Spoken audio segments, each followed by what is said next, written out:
گھر میں بیٹی کا جنم ہوتا ہے جس کو اللہ تعالیٰ لڑکی عطا کر دیتا ہے اور اس لڑکی کی اس بیٹی کی وہ پرورش کرتا ہے، اس کو اچھی تعلیم، کن لہو سترم من النار، وہ بیٹیاں وہ لڑکیاں اپنے ماں باپ کو جہنم کی آگ سے بچانے کا کام کرتی ہیں۔ او لوگوں، بیٹی تو ماں باپ کو جہنم کی آگ سے بچانے آئی تھی، بیٹی تو ماں باپ کے لیے رحمت بن کر کے آئی تھی، لیکن تم نے جہیز جیسی گندی رسم لا کر کے ان بیٹیوں کو اپنے باپ کے لیے بوجھ بنا دیا۔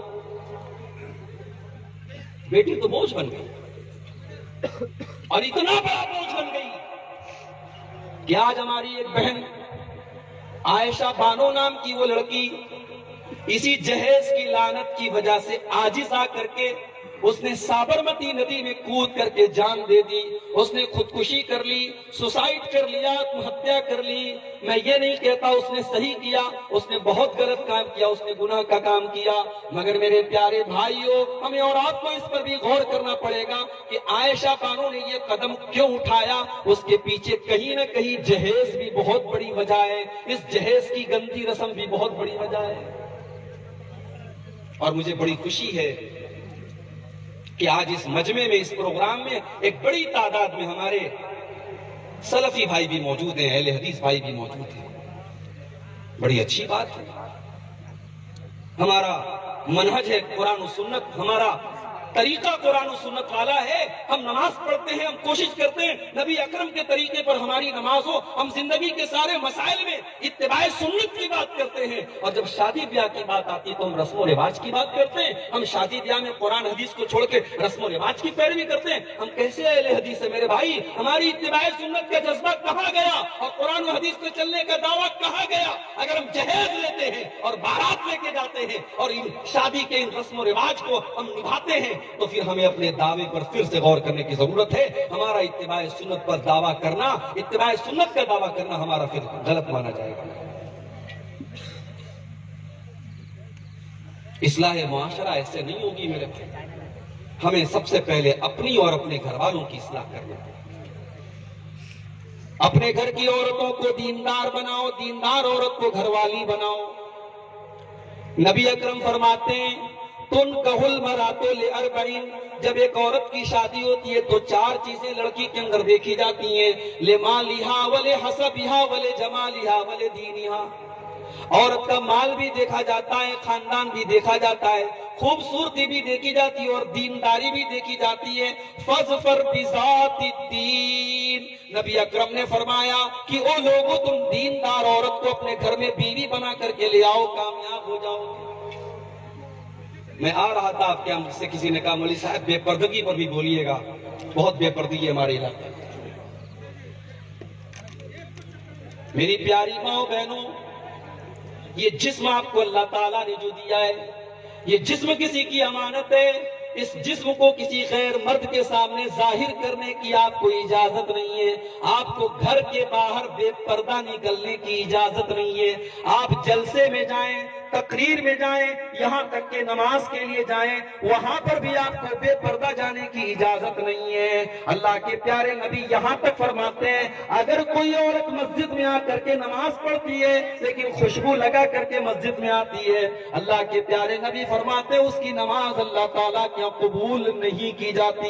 وہ خوشبو لگا کر کے آئی ہے، پردے میں ہے، نقاب میں ہے، پورا جسم ڈھکا ہوا ہے، صرف خوشبو لگا کر کے آئی ہے اور کسی غلط کام کے لیے نماز کے لیے مسجد میں آئی ہے، لیکن اللہ کے نبی فرماتے ہیں لم تقبل لہا صلاۃ، اس کی نماز قبول نہیں کی جاتی۔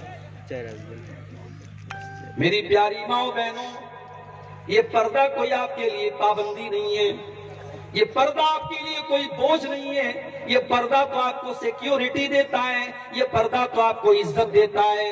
اللہ قرآن میں کہتا ہے یا ایھا النبی قل لازواجک وبناتک ونساء المؤمنین، اے نبی اپنی بیویوں سے بھی کہہ دیجئے، اپنی بیٹیوں سے بھی کہہ دیجئے اور تمام مسلمان عورتوں سے کہہ دیجئے یدنین علیہن من جلابیبہن، جب وہ اپنے گھر سے نکلیں تو اپنے اوپر چادر ڈال لیں، اپنے اوپر جلباب ڈال لیں، اپنے آپ کو کسی کپڑے کے اندر پردے میں کر لیں۔ جب وہ پردہ کر کے گھر سے نکلیں گی، قرآن کہہ رہا رہا ہے، یہ مولوی کی بات نہیں ہے، یہ کسی عالم کا فتویٰ نہیں ہے، یہ قرآن کی آیت ہے، سورہ احزاب کی آیت ہے۔ اللہ فرماتا ہے اے نبی اپنی مومنہ عورتوں سے کہہ دو جب وہ گھر سے نکلے تو پردے میں نکلا کریں، ذالک ادنیٰ ان یعرفن فلا یؤذین، یہ پردہ ان کی پہچان بن جائے گا، یہ پردہ، یہ نقاب، یہ ان کا جسم جو ڈھکا رہے گا، یہ دنیا والوں کے لیے ایک نشان بن جائے گا کہ یہ عزت والی لڑکی ہے، یہ پردہ والی لڑکی ہے، یہ شرم والی لڑکی ہے، اور کوئی من چلا آپ کو چھیڑنے کی کوشش بھی نہیں کرے گا۔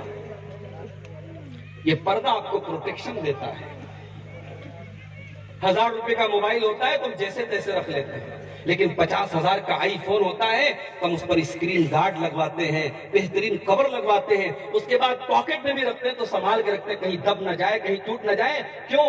50,000 کا موبائل ہے۔ مسلمان عورت تو اس 50,000 سے بھی زیادہ قیمتی، 50 لاکھ سے بھی زیادہ قیمتی، تو انمول دولت ہے، تجھے اللہ نے پردے میں رہنے کا حکم دیا ہے، تو گھر سے نکلے تو پردے میں نکلے۔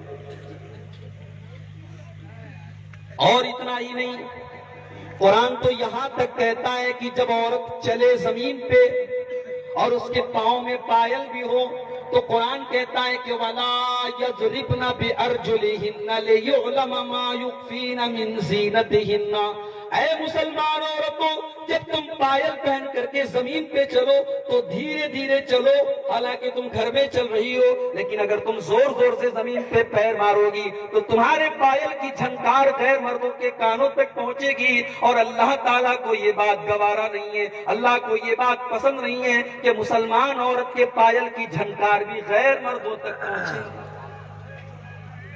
ماحول بہت خراب ہو رہا ہے میرے۔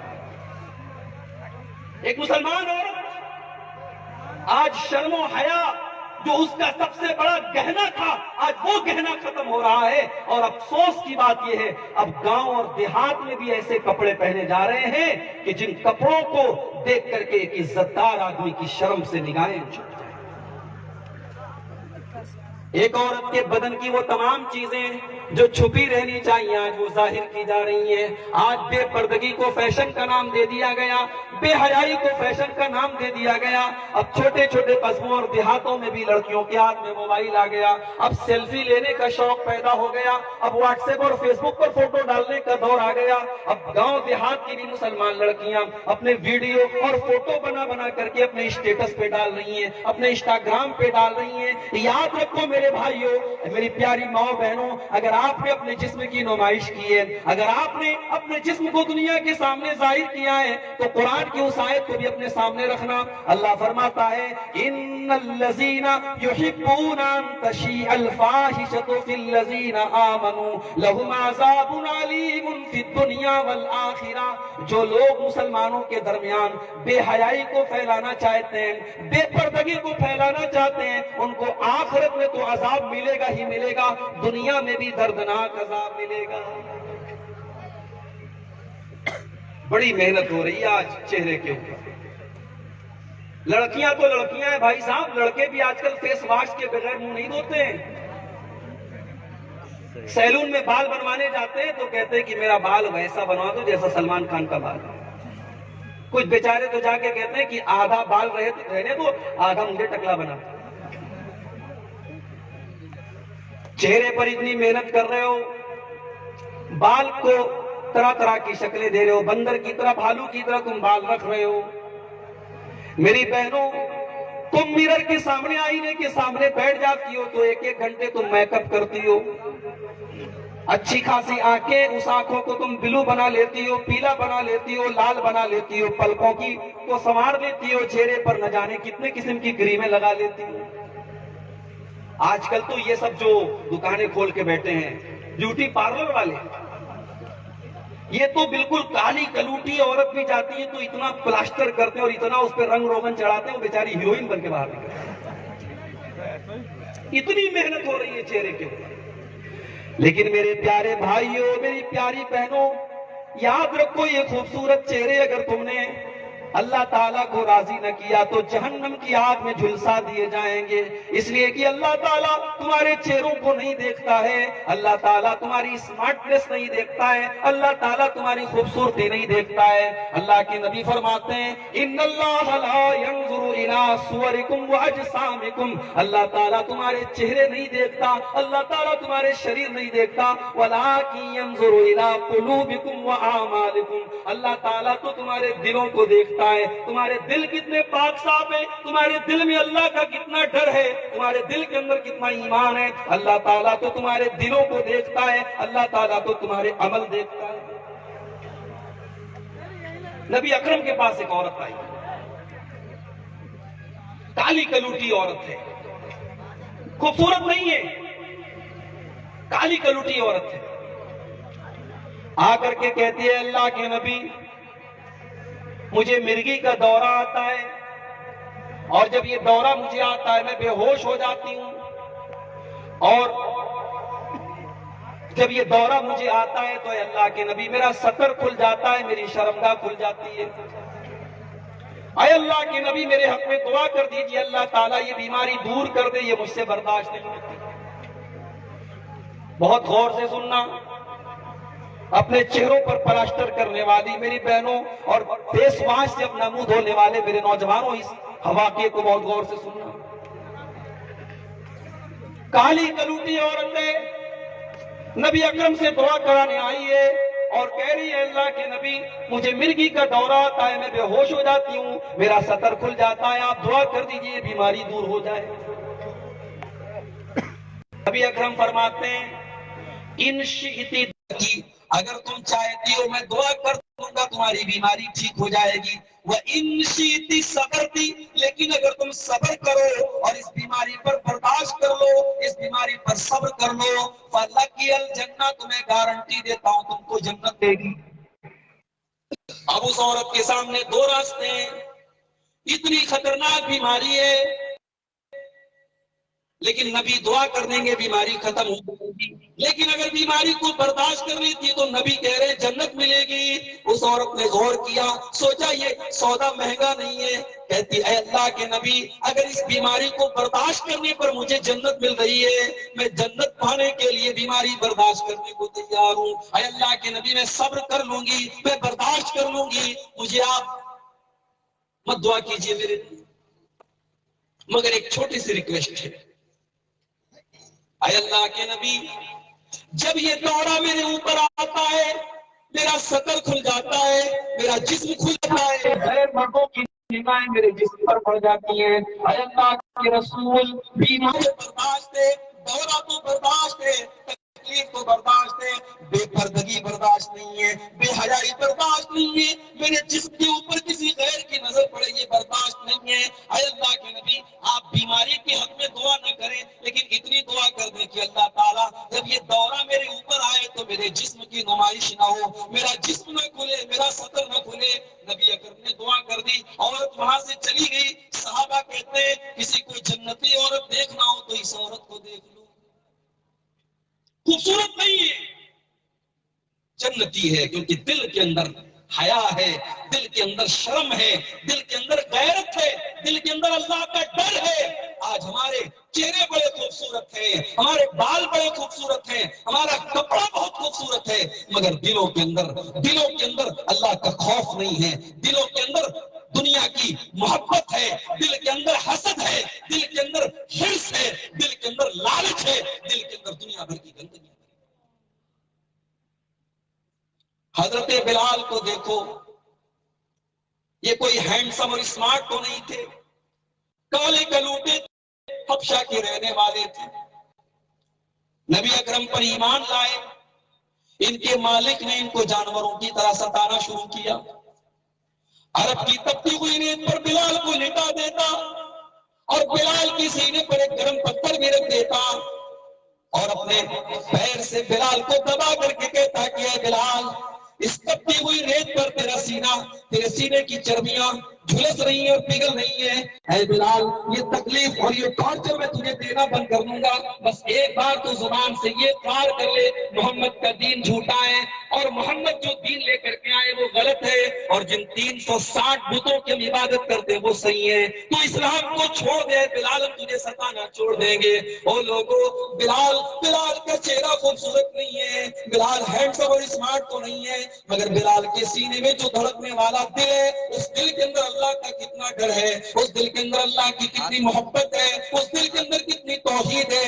بلال اس گرم پتھر کے نیچے سے بلال کی زبان سے دبی دبی آواز نکل رہی ہے. بلال کہہ رہا ہے احد احد، میرا اللہ ایک ہے، میرا معبود ایک ہے. اے امیہ ابن خلف، اے میرے مالک، تو مجھے لاکھ ستا لے، مجھے تکلیف دے دے، مگر میں توحید کو چھوڑنے کو تیار نہیں ہوں، میں اللہ تعالیٰ کی عبادت کو چھوڑنے کو تیار.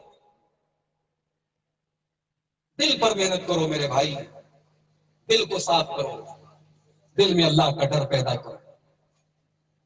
ابراہیم علیہ السلام اللہ کی بارگاہ میں دعا کرتے ہیں، کہتے ہیں اللہ وَلَا تُخْزِنِي يَوْمَ يُبْعَثُونَ، اے اللہ مجھے قیامت کے دن تو ذلیل نہ کرنا، اے اللہ تو مجھے قیامت کے دن رسوا نہ کرنا. يَوْمَ لَا يَنفَعُ مَالٌ وَلَا بَنُونَ، قیامت کے دن نہ مال کام آئے گا نہ اولاد کام آئے گی. إِلَّا مَنْ أَتَى اللَّهَ بِقَلْبٍ سَلِيمٍ، قیامت کے دن وہی کامیاب ہوگا جو صاف ستھرا دل لے کر کے اللہ کی بارگاہ میں آئے گا. دل پر محنت کرو میرے بھائیو، سماج سدھر جائے. میرے پیارے نوجوان ساتھیوں، آج ذرا اپنی اپنی زندگیوں کا جائزہ لو. آج ہمارے نوجوانوں کو کیا ہو گیا ہے؟ آج ان کی زندگی کا مقصد کیا ہے؟ آج کھانا ہے، کمانا ہے، انجوائے کرنا ہے. کوئی گٹکھا کھانے میں مست ہے، کوئی سگریٹ پینے میں مست ہے، کوئی لڑکیوں سے باتیں کرنے میں مست ہے، کسی کو شراب میں سکون مل رہا ہے، کسی کو زنا میں سکون مل رہا ہے. او میرے نوجوان بھائیو، یہ تمہاری زندگی کا مقصد تو نہیں ہے، تمہیں اللہ نے اس لیے تو نہیں بنایا ہے. اگر زندگی کا مقصد کھانا کمانا اور انجوائے کرنا ہے تو پھر اللہ نے ہم کو انسان کیوں بنایا؟ ہم جانور بھی تو بن سکتے تھے. اللہ نے ہمیں انسان اس لیے بنایا کہ تم اللہ کی عبادت کرے، ہم اللہ کو راضی کریں. قل ان صلاتی و نسکی و محیای و مماتی للہ رب العالمین، اے نبی آپ اعلان کر دیجئے مسلمان کی نماز، مسلمان کی قربانی، مسلمان کا جینا، مسلمان کا مرنا سب اللہ رب العالمین کے لیے. میرے نوجوان ساتھیوں، اگر ہم اور آپ اپنی زندگی کے اس مقصد کو سمجھ لیں تو شاید شراب کے اڈوں پر مسلمان نظر نہ آئے، شاید زناکاری کے اڈوں پر مسلمان نظر نہ آئے، شاید سگریٹ پینے والے مسلمان نظر نہ آئے، شاید گٹکھا کھانے والے مسلمان نظر نہ آئے، اگر ہمارے نوجوان کو اپنی زندگی کا مقصد معلوم. بہت نیک ہیں، نمازی ہیں، مگر اب تو ہاتھوں میں موبائل آ گیا. موبائل پہ کیا چل رہا ہے، کس سے بات ہو رہی ہے، کس سے چیٹنگ ہو رہی ہے، یا تو آپ جانتے ہیں یا اللہ جانتا ہے.